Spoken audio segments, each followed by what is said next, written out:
So what does it mean to have both Palestinian ancestry and Ukrainian ancestry in this present moment? And what does it mean to hold multiplicity, for example, grief, but also space for hope and love at the same time? How is it embodied in my way of life rather than pain disconnect me or disembody me from my current experience?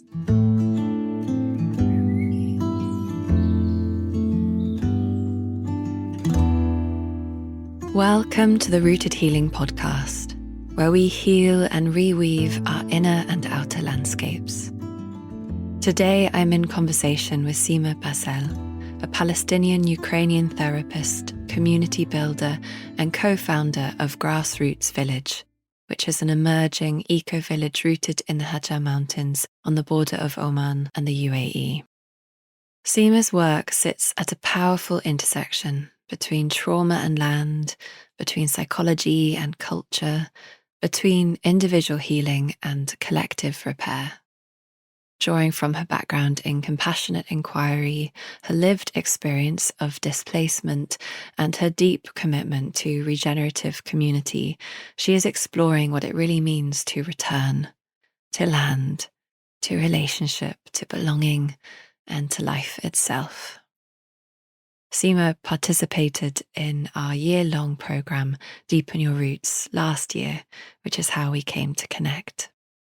And in this conversation, we move through similar themes of multiplicity, the nuances of migrational belonging, the limits of Western psychology, yet the embrace of parts work, grief tending, community living, and the subtle ways healing itself can become entangled in the very systems it seeks to undo. If you have yet to, you can receive 2 free workshops in embodied deep ecology by signing up to our roughly monthly newsletter, recently migrated to Substack. As I often do, I invited Sima to introduce herself by calling in an aspect of the land that greatly shapes her, as well as calling in a being to accompany this conversation.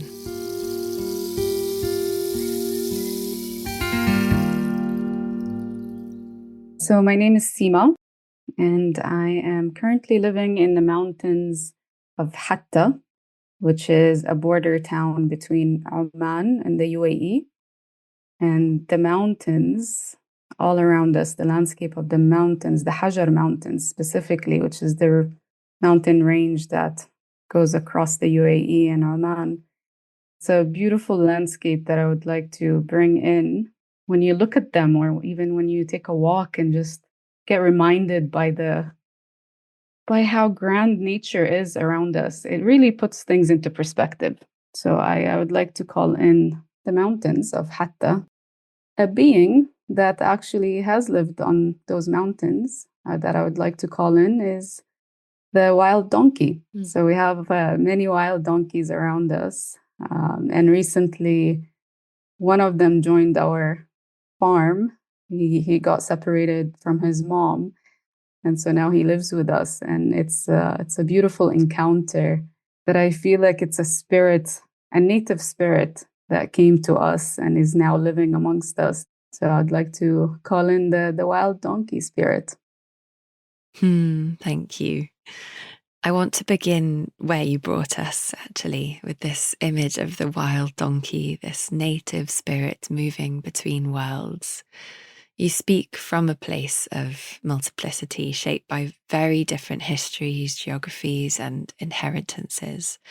And I'm curious how that multiplicity lives in your body for you, as braided identity, as sensation, as tension, as resource, and how it shaped the way you understand healing and belonging. Yeah, so I grew up in Palestine. So I'm originally Palestinian. From my dad's side, I'm Palestinian. And from my mom's side, so my maternal roots are actually from Ukraine. However, my mom met my dad and moved to Palestine 40 plus years ago. So really immersed herself into Palestine and what that brings in as a way of life.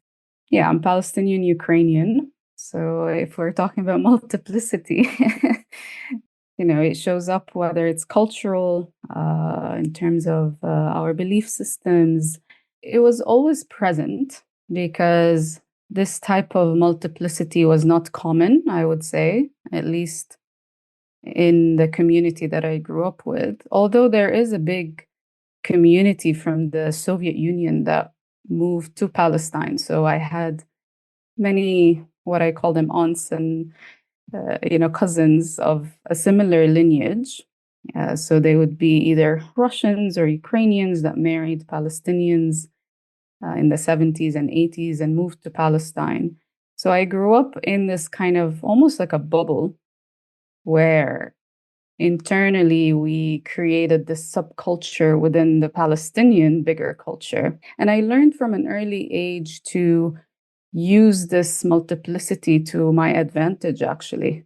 So it was a way for me to navigate the restrictions of the occupation. Or I have many stories of being at checkpoints and then kind of standing out because I look different, and then either getting extra attention in a positive way or getting access where my fellow Palestinians would not receive. Hmm. The story of Palestine is increasingly visible in global consciousness, but often through the lens of trauma, violence, oppression. How has growing up within that reality shaped your sense of safety in the world without that experiencing becoming the totalizing story of who you are? Mm-hmm.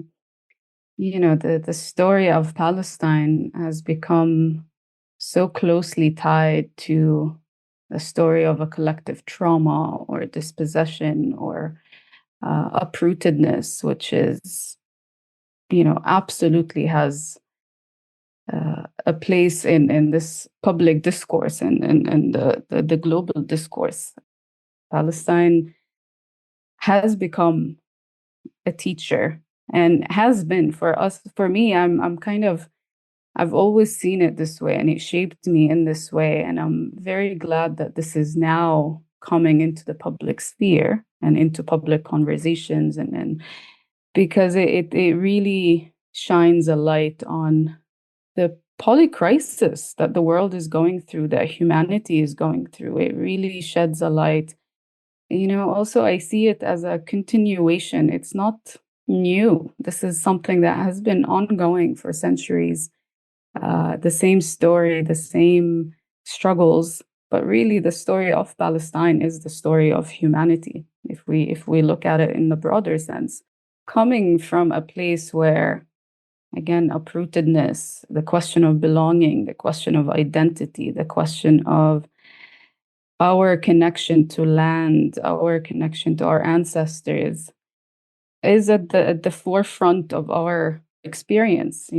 So we carry this longing, we carry this longing to reconnect with something, with land, with our ancestors, with our traditions. I found myself for many, many years kind of really just longing for something that I could not understand. So my parents still live in Palestine, and I'm fortunate to be able to still go and to visit. Many Palestinians cannot and do not have this privilege of visiting the ancestral land. But that also brings its own kind of pain when, as a Palestinian, I go and visit my family and see the landscape changing around me, see the access to my land or lack of access to my land, right? So we carry a different pain that is very in touch with the reality of the present moment, versus also the kind of the romantic idea of belonging to the land and Palestine as a romantic vision that we all collectively long for. So it shaped my whole being. Being Palestinian, it means having a very specific purpose in life that I carry on a cellular level, whether I am aware of it or not. And for many years, I was not. And that felt like deep grief and pain that did not have a space to be channeled. And only recently I feel that, okay, now I'm grasping what it means. I'm grasping what it means to even have Ukrainian ancestry in this moment. So what does it mean to have both Palestinian ancestry and Ukrainian ancestry in this present moment? And what does it mean to hold multiplicity, for example, grief, but also space for hope and love at the same time? And how does that look like? How is it embodied in my way of life rather than pain disconnect me or disembody me from my current experience? So my partner, Marwan, is a Palestinian refugee. So his parents were expelled in 1948. His maternal side, his mom, grew up in Lebanon as a refugee, and his dad grew up in Jordan. So carrying also this label of a refugee, Palestinian refugee. We met on this land, actually, where we're living right now in Hatta. He was a nomadic soul and kind of traveling around, offering retreats. And he himself is a capoeira teacher. So, bringing this philosophy of capoeira and the way of life as a social movement, as a dance and fight that aims to elevate socially. So I met him on this land on a retreat that he was offering. And it kind of defined our present moment, because he's a refugee who cannot go. He's not able to go and visit Palestine. That way, we're restricted in terms of where we can live together, even. There are not many places where they welcome him with his status as this label that they place on people based on, I don't know what really, imaginary labels. So we find ourselves here. And I think there's a lot to learn from this as well. What does it mean to live in response? What does it mean to really connect with the land that is embracing you in the present moment? Yes, it might not be our ancestral land, but nonetheless, it's asking for us to give life back. So when we're surrounded by so much destruction and extractive systems, regardless of where we are, how do we give life back? How do we, whether it's to the land or to our relationships with one another, to ourselves even. The eco-village that we're building, which is located in Hatta, where we are now in the mountains, Grassroots Village is really a response to that, a response to Palestinians who are longing for connection. And through this process of building this village, we're learning that the reconnection happens not only internally, so integrating internally, but also how do we co-regulate together? How do we reestablish communal systems, communal ways of living, regenerative ways of living? So having this mindset of bringing life back, whether it's to the soil, to the resources that we have, to one another, to our relationships, as well as celebration. So we also make space to be present with whatever is alive in us, right? Whether it's expression and art expression, or simply presence and celebrating this moment. So this is where Grassroots Village started from, this me and my partner longing for this type of life, planting seeds of reconnection. Something that feels central in both your work and ours at Rooted Healing is this idea of disconnection as a root condition. From your clinical and lived experience, where do you most often see that disconnection first take hold? I see it in this spiral that I just named. So I see the disconnection starting from within, between ourselves and like internally, between our different parts. So the disconnection could happen between parts that are pushed away and repressed and undesired or unloved. So we push and disconnect from ourselves, as well as we disconnect from each other. So I think a lot of the wounds and a lot of the disconnection happen in relationships. Healing can happen in relationship. The disconnection can happen between ourselves and the land, with the way of life, especially, we're located very closely to Dubai. And Dubai, I think it's a representation of modernity, quote unquote, right? And this new way of life that is very new to our nervous system as humans. I see a lot of disconnection in this new way of life, this fast-paced, instant gratification way of life. There's a lot of disconnection there, socially, ecologically. I think we also disconnect from presence, from the present moment, doing this time travel in our mind between the past and the future. I'm struck by how environments themselves can either fragment or regulate us. Places shaped by speed, extraction, and hierarchy seem to generate a kind of chronic nervous system dissonance, almost as if the body cannot fully arrive and settle. And I'm curious how much of what we pathologize in individuals is actually a relational response to those environments.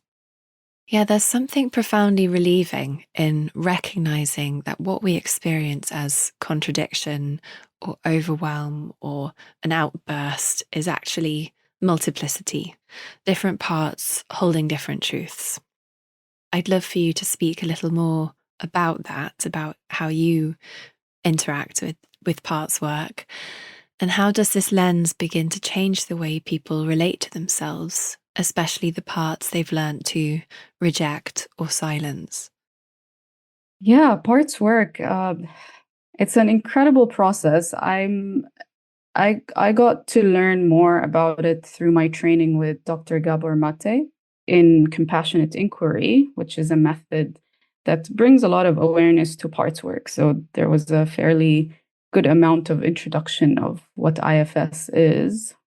It really changes the way we speak about ourselves because it gives us this broader perspective of, actually, this part is alive right now and is asking for attention, and it's only one part of me, and it carries a story, and all parts, they show up in different scenarios, but they're all valid. We don't hold any bad parts because each part learned something that's very significant that shaped it through our experiences, through something we witnessed, something we learned, a core belief that was established somewhere in our journey. And so this part shows up with something that's very valid, with almost like a communication or a message.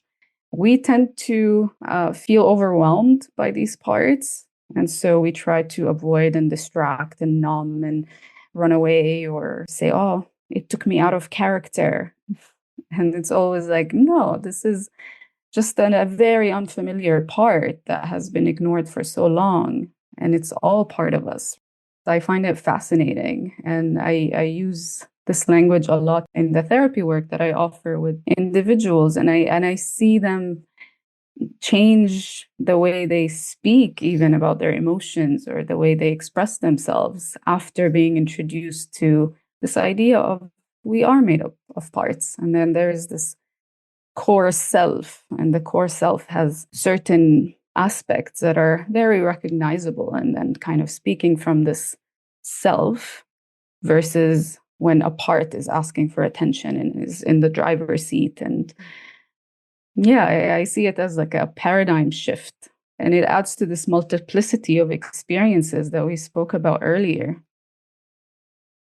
There's something here that connects deeply with grief work as well.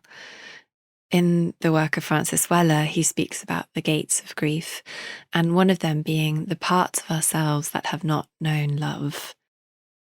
And what I've witnessed in how many of these parts don't just live in the personal, they're shaped culturally, even collectively exiled. the many taboos of the overculture. So when these parts begin to surface in relationship, there's a real invitation not to try to fix them or suppress them, but to turn toward them with a kind of reverence, a reverence for the intelligence of the body mind. Absolutely.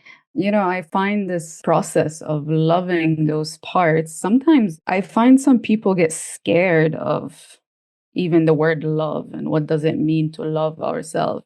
I try to soften it a little bit with the word compassion. Compassion can show up in different ways. So we can start by accepting those parts. We can start by even just asking, what do you need?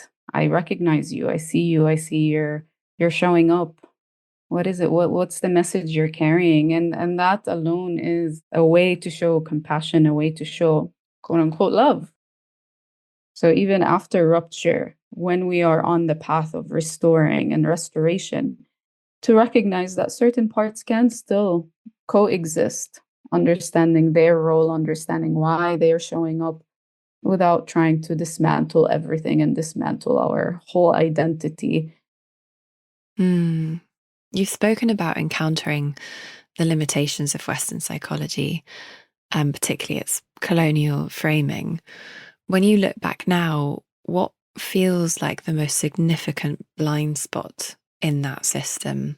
What is that framework, I suppose, in a broad sense or a more traditional sense, unwilling or unable to recognize?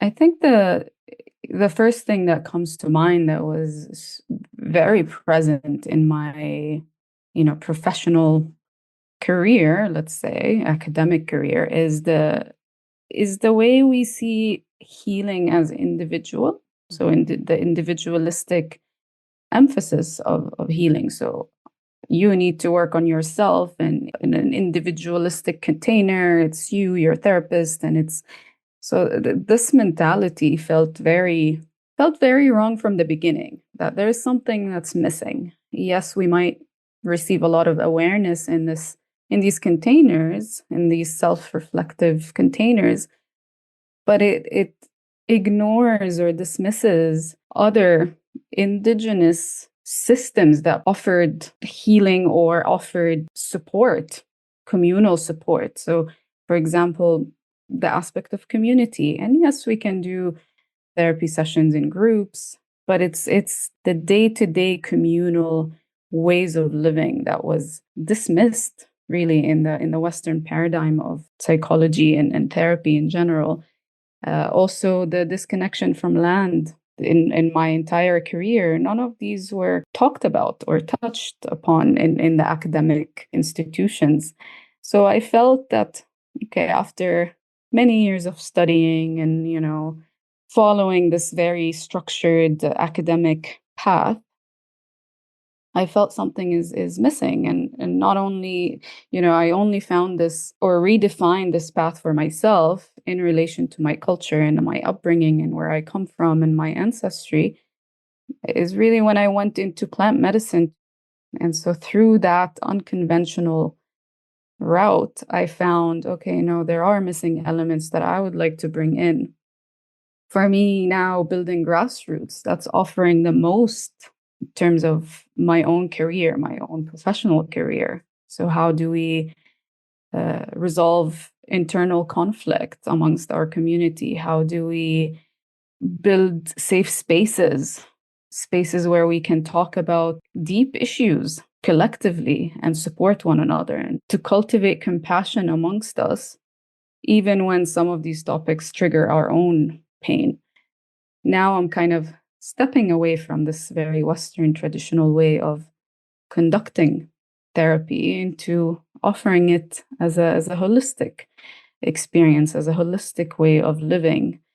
That's not something we step into the clinic, do a session, and then go home to a sick society. And my teacher, Dr. Gabor Mate, he has a whole book about this, which is called The Myth of Normal, where he talks about we can't be well in a sick society.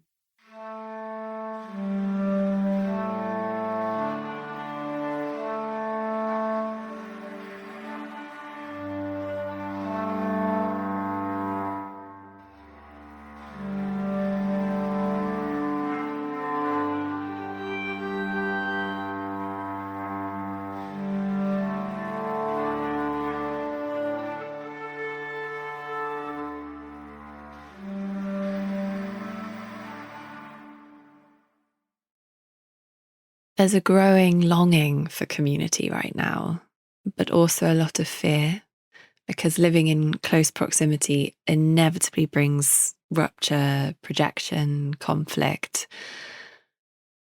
So I am curious, how do you work with those moments of rupture within community without defaulting to a hierarchy or turning the space into a kind of informal therapy room? So Grassroots is also a year old, so it's fairly new. I just want to place it within the cultural context. We are very blessed to have met the owner of the land that we're on, who's an indigenous 80-year-old Emirati local guy.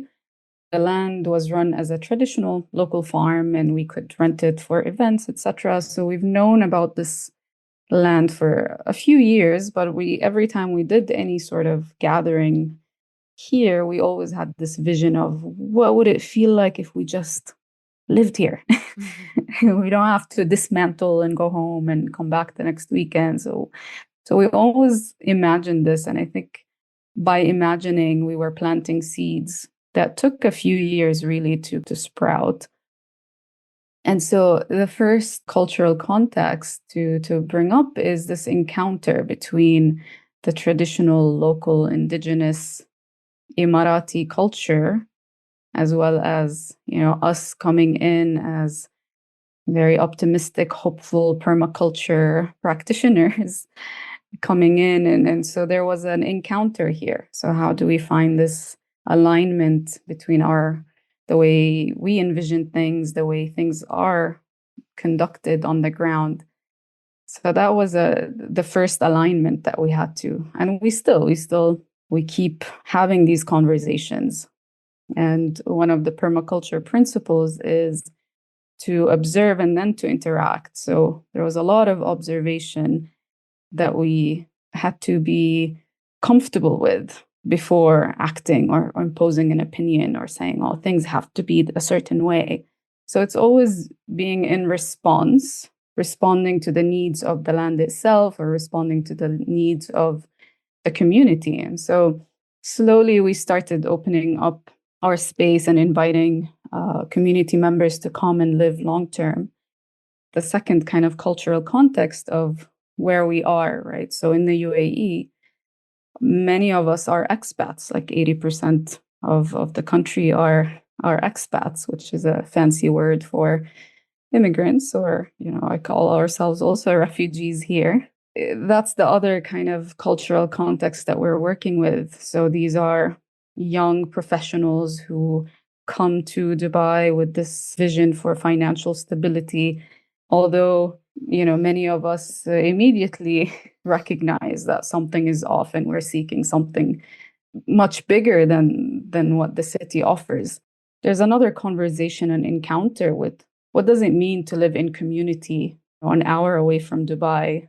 So that brings up a lot of projections, like you mentioned, which is many of them around safety and stability, which is expected in a way. So we're all seeking this stability and safety and this rootedness in the desert. The desert shifts and changes shape, and the dunes keep shifting shape. And I really see it as a reflection of this sense of stability that we have or don't have here. It's kind of like the desert shifting and changing. So this is the main projection that I see within our community. How do we root? How do we feel stable? How do we feel safe? When these conversations arise, we really have to align between like personal aspirations, but also the lack of safety that we hold. We are on the path of creating this community structure, a year in.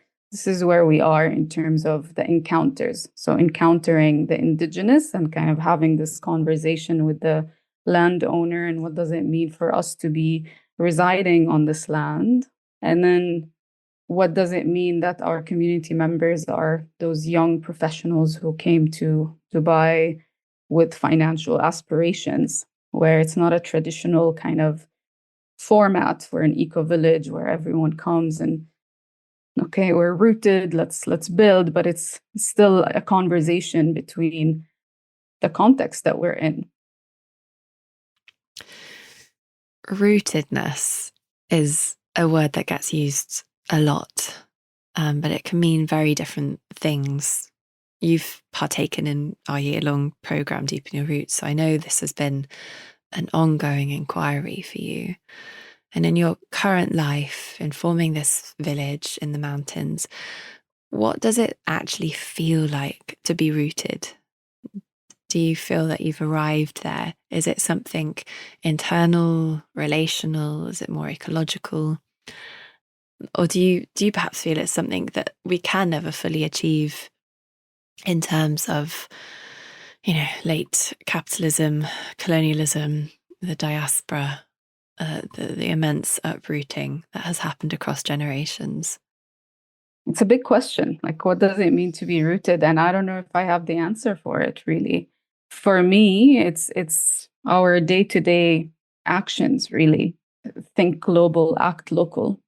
So I think for me, I really try to see my conscious decisions day to day. How does my nervous system correspond or harmonize with your nervous system, right? And how do we collectively harmonize our nervous systems? And many of us come from different, we come in with different blueprints almost of nervous systems. So, and the thing that I'm noticing a lot and I'm observing while living here in the mountains, coming into nature and coming into those Rocky Mountains here, it strips us from all the masks that we can put on in the cities.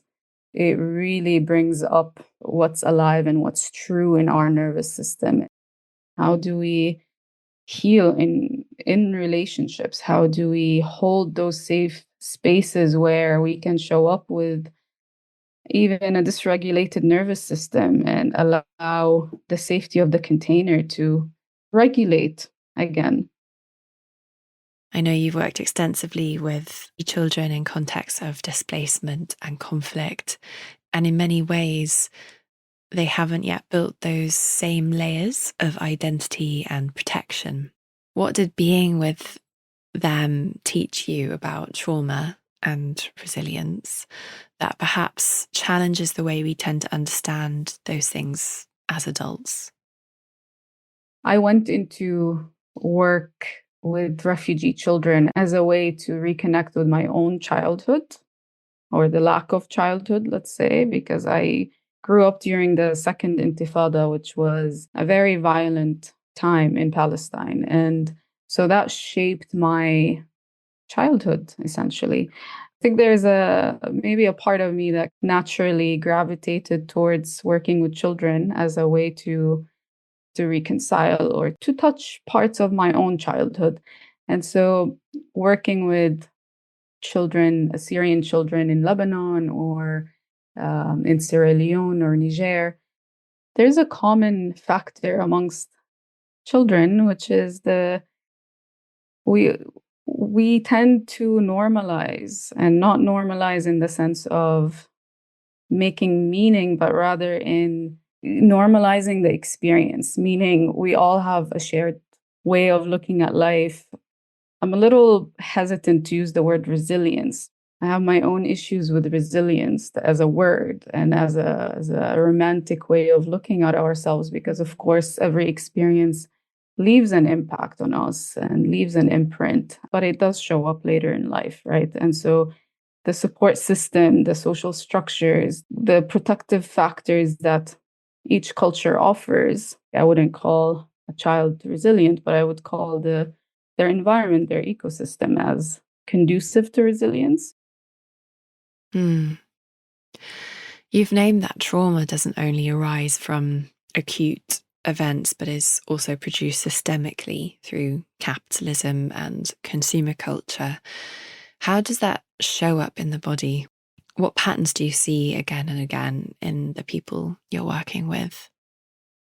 A major symptom that shows up a lot is anxiety, this unsettled feeling of, okay, I need to pursue, I need to do more, I need to work on myself, I need to heal.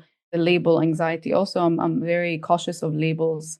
I don't necessarily, even though I'm trained in diagnosing people, that sounds awful, but through my training, that's really what they teach us, how to diagnose, how to put people in categories. So I'm very cautious of the wording as well, but just for the sake of finding common terminologies, this sense of unsettled feeling that people would show up with physically, like, okay, I need to do more, I need to achieve more, there's also what's called quote unquote depression, which is actually another way of alleviating discomfort, right? So it's to repress our emotions. Anything that's uncomfortable, anything that feels overwhelming for the nervous system, because we're sometimes dysregulated, that any feelings can feel overwhelming.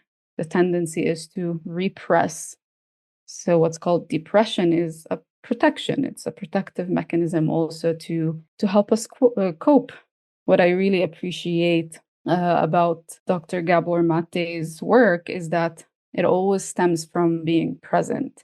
So always coming back to what's present, and not necessarily as a quote unquote therapist to have an opinion or a direction. So it's always working with whatever is coming up and really just flowing with it, and not imposing that, oh, I have an opinion on where this person needs to go from point A to point B because this is how they will feel better. But it's actually sometimes it's okay to not feel better, finding comfort in the discomfort. Mm-hmm. Yeah, listening to this, I'm reflecting on how differently people respond to that inner unrest. And for some, the medicine is staying, learning to be with what's here. And for others, the body calls for movement, calls for a change in environment, in culture, in rhythm. I know for me, it certainly did. I needed to change my habitat. And I'm curious how you see that. How do you discern when we're avoiding, running away, versus when we're actually responding wisely to what our system needs?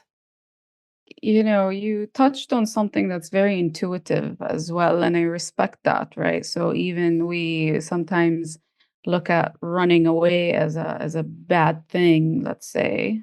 But I think intuitively, perhaps changing the habitat that you're in is actually, yes, what facilitates that grounded energy that you need to be with yourself, right? So sometimes if we just reflect on nature, for example, and look at a flower would not bloom in bad soil or toxic soil, right? So sometimes repotting the flower into nourishing soil can be what facilitates the well-being of this flower. So similarly, yes, not all running away is actually escaping or running away from discomfort, right? Sometimes it's needed. And I think here, trusting our intuitive wisdom and our wise part, there is a wise part in us that always reorients us back to what's needed. And I think part of the therapy work that I aim to offer is to bring back our power in a way to this part.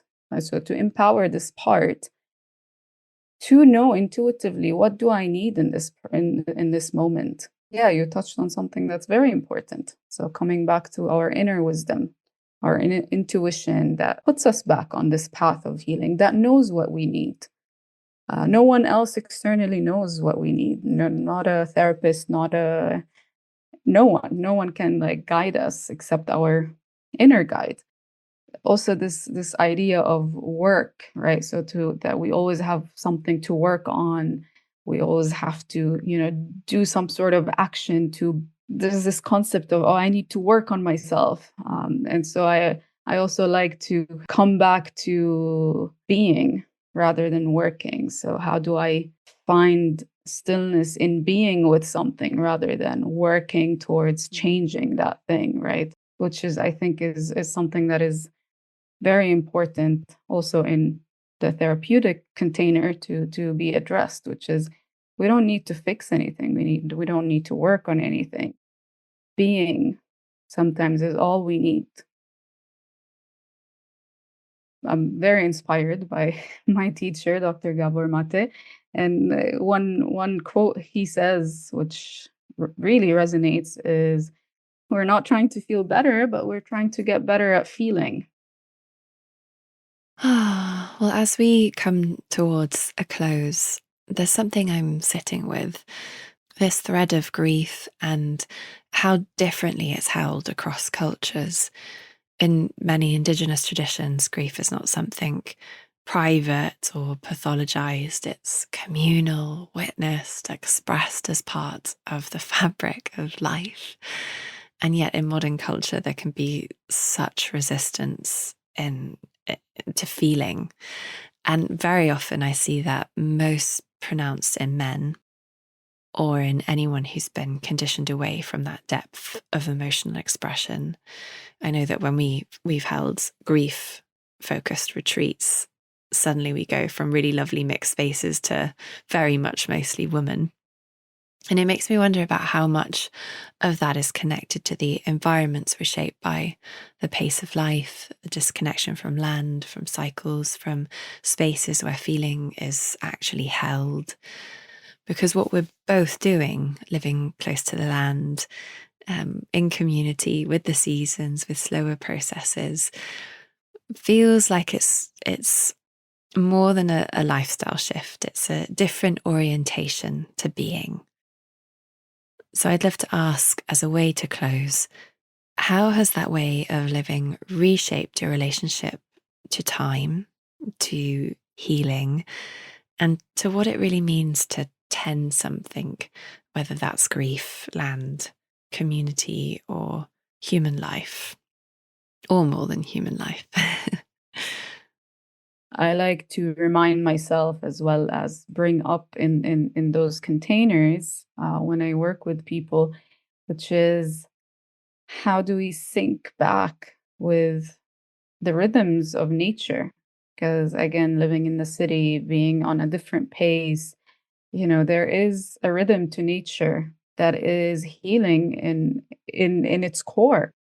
Tending to the land is a reminder, because I even reflecting from a year ago when we first moved here, my mindset was things being done immediately. Otherwise, I feel like I'm not being productive. And so it took me a while really to sync back with actually things take time.